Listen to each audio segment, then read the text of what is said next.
Well, a few days late, but I'm here to watch it now. Hey, what's up, everyone, and welcome to another reaction. And I'm here to watch the Corridor Crew video. Did we just change animation forever? Which, of course, is going through how they made their anime rock paper scissors short that I thought was amazing. Like, no matter how they made it, I think that short is awesome. I love it. I really do. So I've watched it a few more times. I watched a few reactions, but so I watched a few more times. It's so good. It really is. It's great. Yeah. So I had a few requests to take a look at this, considering I watched the other video they did too, which is comparing what it looked like before the animation and then after the animation. So let's get to it. It's like 20 something minutes long. I've heard this is also very interesting. I think some people misconstrued what I was saying in my other video. I was not saying that I think all they did was like just put it through a filter and that's it. I'm sure there's a lot more to it. I even said in my reaction, it looked like it was probably like my reaction to the actual video, the anime short. That it looked like they put it through like some AI art thing, because I know they were kind of into the AI art stuff. But they also touched it up with like, I was thinking like maybe they did AI art with like some actual rotoscoping techniques, which I still think is probably what they did. I don't know, I'm not 100% sure. Let's find out. Let's take a look. Let's go. Link in the description. 3, 2, 1, and play. Cool. That second image was creepy. And easily turn into anything you want, like a cartoon character. But what if this could just be a means of capturing performance, and you can visualize whatever your imagination wants afterwards? This kind of no-limit creativity is only accessible to films or animations with multi-million-dollar budgets. But it's part of our humanity to try to visualize things that don't exist. Like, let's talk about traditional 2D animation. Yeah, let's talk about that version. The most creatively limited medium is also the least democratized. It takes incredibly skilled people drawing every single frame of your movie to make it happen. But I think we came up with a new way to animate, a way to turn reality into a cartoon. And it's one more step towards true creative freedom, where we can easily create anything we want. So how do we do this? How do we turn a video into a cartoon? Well, we've been making a series of videos where we experiment with AI image processing. This is similar to AI image generation, but in our case, we are transforming images rather than that's right. What's that video? So one of the newest pieces of technology is a machine learning process known as diffusion. That's good. At its core, the diffusion process lets a computer generate an image from noise, much like how we imagine an image from an ink blot or looking at clouds. So if we take a picture we already have, and we put a little bit of noise on top, we can have the computer clear up that noise while drawing in new details that weren't there before. It's a lot like looking at a picture and squinting your eyes and trying to imagine you're looking at something else. And if you squint a lot, well, what you're looking at becomes really fuzzy. And you can imagine that you're looking at something different. So current technology can do this. Oh, Chad guy. With one image. So why haven't we seen it applied to video? Should we be seeing mind-blowing visuals all over the internet? Unfortunately, the moment people tried applying this to video, everything fell apart. Because the first step of the process requires us to noise up our image. Every single frame ends up looking different, and the video gets super flickery. The very nature of this tech seems to make it impossible to ever I hate that. And well, I nearly gave up on using it, but Dean here... It looks kind of like the Take On Me music video. With video. And well, I nearly gave up on using it, but Dean here at the studio kept experimenting, and he showed that with a little bit of VFX problem solving, this might be something that we could actually overcome. It was at the time that Dean and Fenner went out and made that Spider-Verse short, and I set off on a personal quest to use this tech to enable me to make my very own anime. So it was time to Sherlock Holmes our way through this and engineer a solution to this flickery problem. And the first clue was Jurassic Park. Oh no. Well, 6 months ago, a user on YouTube named Hops uploaded an experiment. He had processed Jurassic Park to look like low-poly Zelda. Yeah, I was about to say, it looked like Zelda. He used an interesting new technique to noisify the image, and he had achieved excellent results. So I'll explain. Every time you process an image, the noise that you put on top changes. Therefore, the forms in the image get changed every frame. If we freeze that noise, things become a lot more solid in the image, but now it kind of feels like the image is moving underneath a weird warp layer. Right. And the details stay inconsistent. So the new trick used in that little Jurassic Park video is simple. If we can turn noise into an image, let's just reverse an image back into the noise it would have come from. Literally just do it backwards. Okay. Therefore, the noise is no longer randomly changing every frame, nor is it locked. If the two frames are nearly the same, so is their fuzzy, noised-up versions. And therefore, they get interpreted in a similar way. So we had one piece to the puzzle solved. Nightmare. No more random noise on our image. But I tried to make my video look like a cartoon, and every frame was being drawn with a different cartoon style. Right. So we fixed one problem just to encounter another problem. Dead end? Well, no. Because around this time, style models were becoming a thing in the stable diffusion space. A person named Nitrosock started creating some amazing diffusion models built to convert your image into one specific style. Oh, I don't like that. So then it dawned on us. The Tracer one. This was the key to eliminating the style. I think that was Tracer. Like, imagine telling 100 different people to draw a cartoon dog. You're going to get 100 different dogs back. Now imagine giving everyone a character style sheet saying, draw a cartoon dog exactly like this. The images are going to look a lot more similar. Don't give this to Mindy train Kaling. our own model, specifically on only one style that we wanted to replicate. Another big step forward, but it only uncovered another new problem. That looks really good, though. I performed on myself. The features on the face were still changing and jumping all over the place. So the idea hit us. We made a video where we trained ourselves into a diffusion model so that we could tell an epic fantasy story. Why not do that here? I trained a model to not only replicate a specific style, but also specifically know a character, me. I trained it on images of me wearing the same clothes on the same green screen background that I was using for my test sequence. Okay. And suddenly, boom, everything locked in. The consistency between frames was hugely improved. Oh yeah, that looks good. Almost. It still wasn't quite perfect. I like the flickering, actually. I don't know why. There's something about it I like. Files, surely, we must have a tool in our arsenal to deal with light flickering. So, we applied the deflicker plugin in DaVinci Resolve, and we set it to remove flickering light. And it was that simple. Suddenly, we were there. It was working. We had a consistent, moving, emotive cartoon character. And it was all just driven with video of us on a green screen. Whoa! I think we've crafted a workflow here for getting something that looks like a cartoon, and it's pretty bonkers. It's working, you know. Yeah. I think we could do maybe a couple more experiments, but it's like ready to rock. I think Nico has figured out the key to creating a consistent character. Nico, the perfect anime character? It was time to make that anime that I've always wanted to make. Because as you've seen on the channel, we have our anime things. They've made a lot of anime things. I've never actually watched any of them, I don't think. But they're all filmed for real, because we don't run an animation studio, and it's very hard to do so these days. Animation. So I've had this idea forever. Anime. Rock, paper, scissors. What is the ultimate rock, paper, scissors game? Two twin princes, one at the same time, equal claim to the throne. It must be decided. The ultimate rock, paper, scissors game. Rock, paper, crosswords. Rock, paper, scissors must happen. So we wrote this short film. The next step is to treat it like a cartoon, which means recording the dialogue first. Oh, okay. I'm playing Philip, and I have no idea what voice I'm gonna use. I figured that we would start and saying like, yeah, just go through a few lines, and then we'll throw a filter or two on it to help nail the vibe.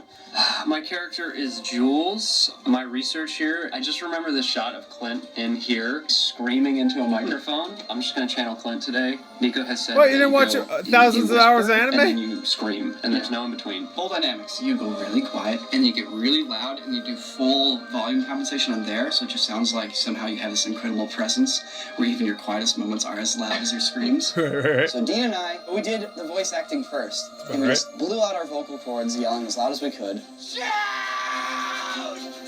So after we did that, we then designed the costumes for each character. I want to watch some anime right now. Went on Etsy and bought some goofy clothes. Well, look at this high-level costuming here. Oh no, we lost like half the tape. What we're trying to do is, you see all these doodads here is not going to be great for the anime style, because this kind of intricate detail wouldn't be included in the illustrations, because it would just be more pencil mileage for the animators. So we're covering all that up with a color that's similar to the rest of the costume.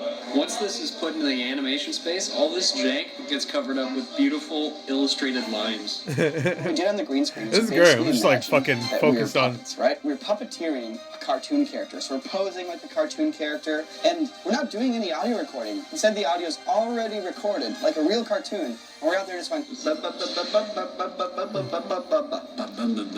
I would assume they would word some of their dialogue, just, but they wouldn't give it their all, or because, once again... I guess you could just say, like... So there's a specific way we have to film this. We're basically gathering assets. Almost like we're gathering paper cutouts that we're going to then pose in our comic book. A lot of these shots are just us standing in a position, and we just need a single frame. Because a lot of animation is just single frames of characters standing there against the background, like your dialogue. And there's a couple rules that we discovered that we have to That's why there's a lot of, like, anime just that they just stand there talking inside their own head.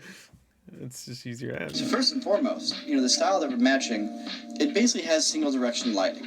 It's not like you have characters that are painted with a beautiful edge light and a key light and a fill light and a different direction for an underlight. Like, to actually have to paint that stuff onto a cell would be a lot of work. And so a lot of cartoons don't do that. They just stick to a basic light tone, dark tone shading system at most. And oftentimes it's just a single paint color. At the end of the day, we get to take risks. looks so good. I wish I gave a shit about the story. Boy, look at this giant crew we have. Oh wait, we have like 2 people and an actor.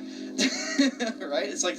In Hollywood, you'd have 100 people on set doing a big movie. So we don't need costume department, we don't need makeup department, we don't need a crazy camera department. Right now, we're just being very, very simple and very, very straightforward, and just focusing on the concept. Sam and I spent a lot of time conceptualizing these shots, because at the end of the day, anime is just really all about tying your visual language to the story and really getting into there, stylizing it, thinking about things metaphorically, all that kind of stuff. Once again, it's your ideas that matter, right? It's your direction, your story. I've seen that one. Was because that the AI? I'm sorry. It's gonna kill me if I don't remember that one. It's oh my god, Metropolis, right? Takes it the rest of the way. I love it. It's such an awesome way to work.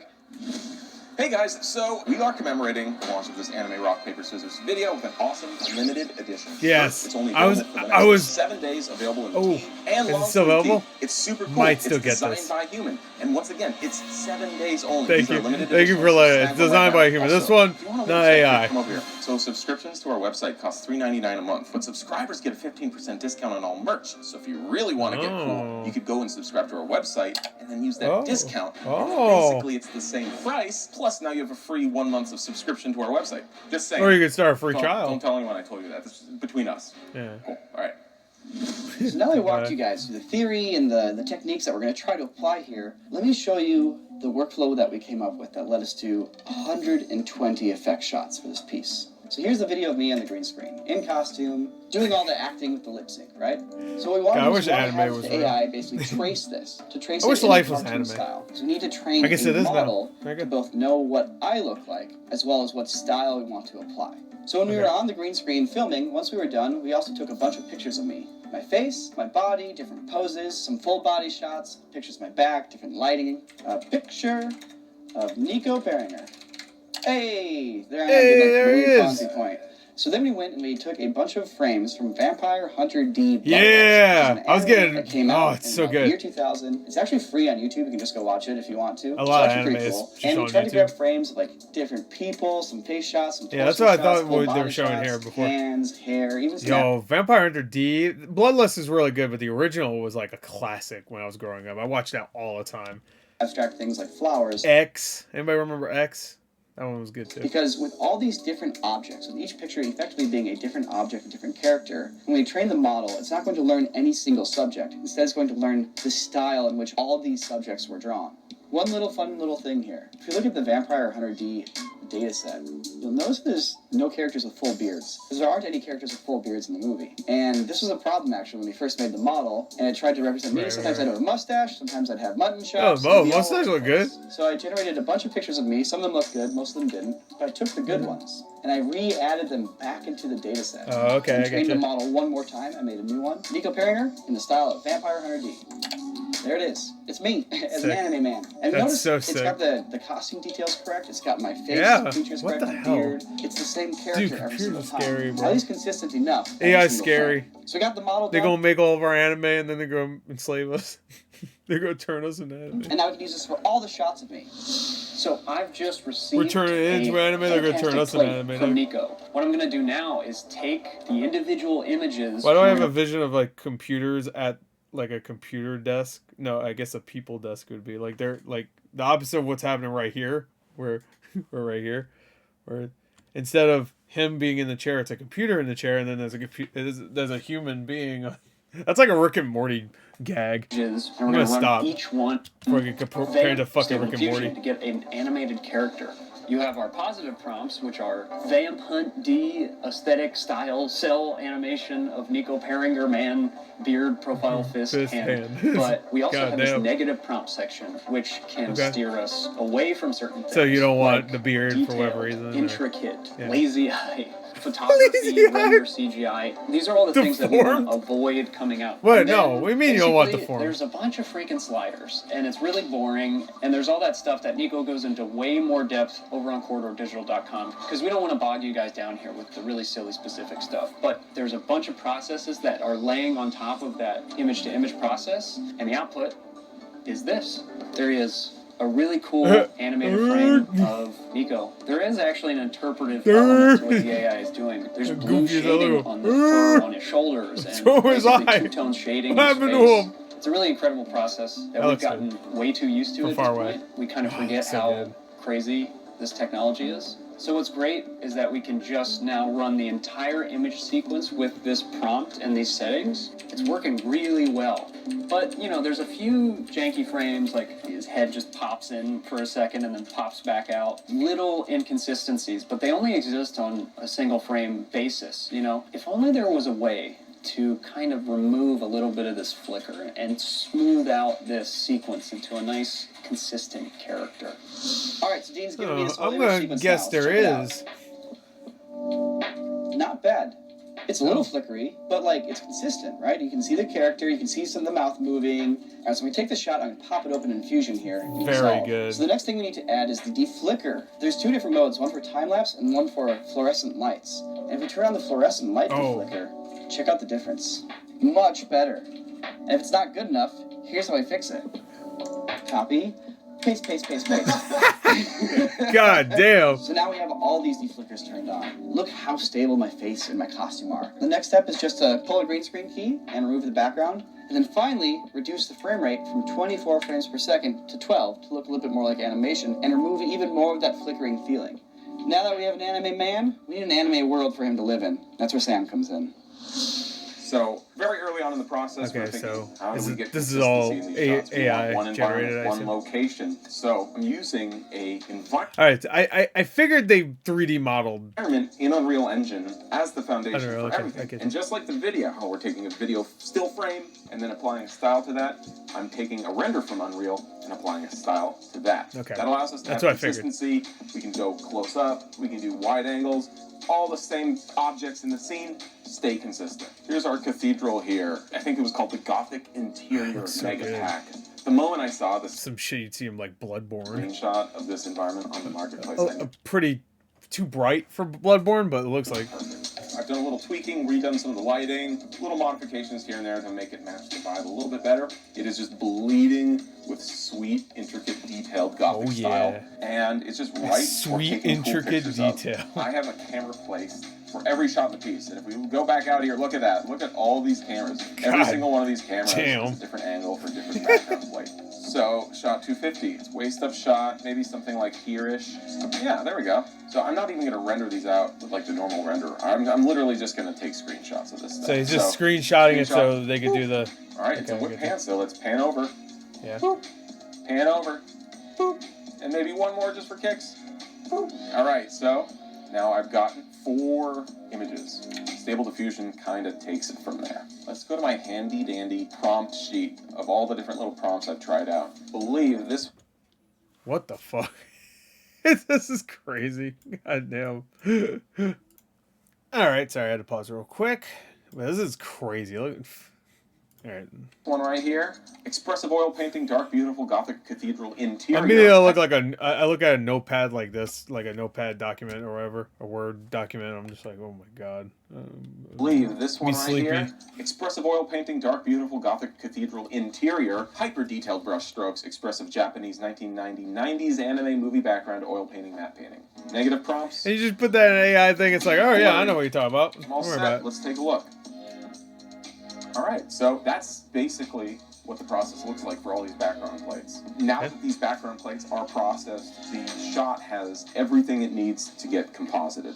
Basically, in anime, there's no 3D moves. It's all either painted backgrounds or cell animated characters. Yep, so we wanted to stay moving true to through that. a So for these shots, still we have background. a script that was It's either like a big background that's kind of zoomed in to watch the characters move, and then they just like move the frame of the background to make it look like it's created by moving Nico along that with has everything. everything So- we need. It's got lens distortion, it's got glows, it's got light rays, it's got all this cool stuff. Basically, we just drop our foreground, our background, and the final output is pretty close to what you want. Face. And you just go in and animate little things and add a little bit of flourish.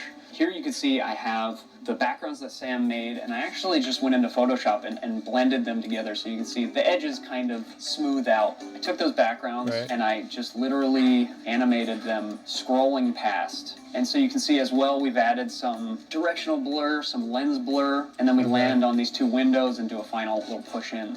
So once we drop Nico on top of that, you can see there's this very dynamic effect that's achieved just by literally moving 2D images behind him. On top of that, we have this cool plugin called Light Didn't even Rays, notice which that was creates just some these beautiful rays of light, and we're using the plate of Nico to actually obscure those rays. So that it really one shot marries was like Nico to face the looking environment. fucked up. What we're also adding to emphasize this motion, we took some of the 3D elements of the candelabras from the Unreal scene. We isolated them, and we also turned them into kind of animated candelabras. So you can see here, as the camera's moving, Beauty and the Beast, you just okay. whip a candelabra by as if it's in the foreground to kind of emphasize the idea that the camera is literally orbiting around in classic anime fashion to really emphasize the motion. We bring in these speed lines. Right here at the end, we have From a couple far more away, it anime looks lines so to good. emphasize the point, because that's a very important character moment. He's challenging my character. So all of that together with a little bit of lens effects. And then the final piece are these glows, which kind of emulate a film camera, because that's how anime used to be shot back in the days. Animation cells would be filmed through a film camera. So we try to emulate those glows. And after all that, we get a sweet shot that I can send back to This Nico. is something that is just like gone from new anime, like just like the way everything look, like just not even the way like they filmed it or whatever. I'm talking about like even just the design of like characters and environments. You drop it right in the edit. Even the way things move. One thing I want to talk about is the democratization of this process. This is a situation here where we're looking at a piece of software that's free, that anyone has access to. A process here that we're sharing openly with everyone, because everyone's openly shared knowledge with us, with everyone. And the way this technology is developing, I want to be able to create really cool things. But the only way I can create really cool things is with the help of other people helping make the technology to create those really cool things. And so, since we've learned and are utilizing an open source program with a lot of contributions from people, I want to give back and I want to contribute our knowledge and put it out there so that you can go and make animations. They kind of talked about this and improve upon the process, helping all of us get better. So in this video, I'm trying to make a point of really going through the process in a way that's interesting, but I'm not necessarily getting into a click-by-click tutorial. For those of you who want that, we actually have that on our website, corridordigital.com. We'll have a link in the description below. And of course, with everybody's support, that's why this video is possible. That's why we're able to take, 4 or 5 people and spend 2 months just working on an anime about rock, paper, scissors.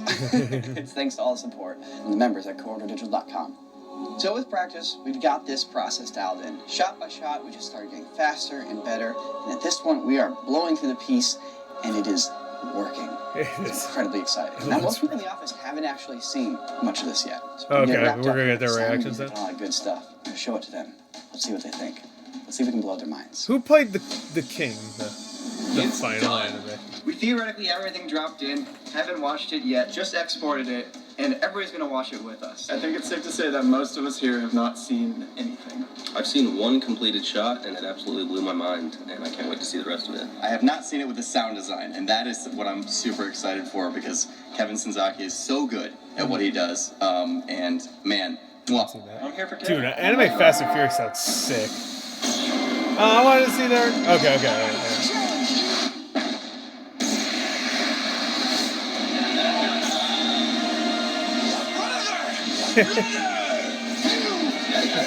So good. So good. I love it.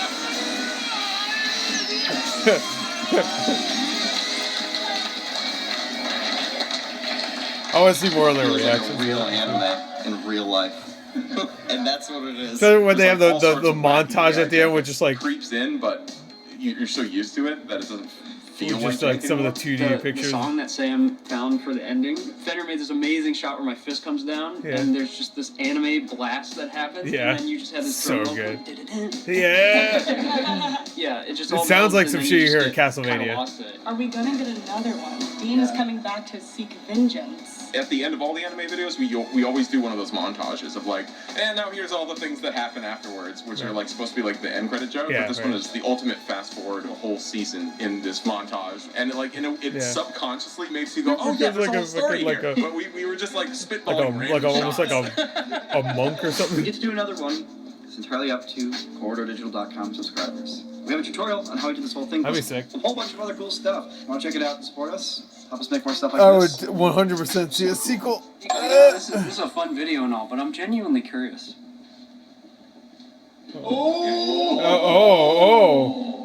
Brother. I'm proud of you both. I'll make you proud. Dare. Oh no. In real life, it happens at normal speed. Okay. 1, 2, wait, shoot, wait. No, it's on. You do 3 and then you go. Yeah, there you go. Oh, there you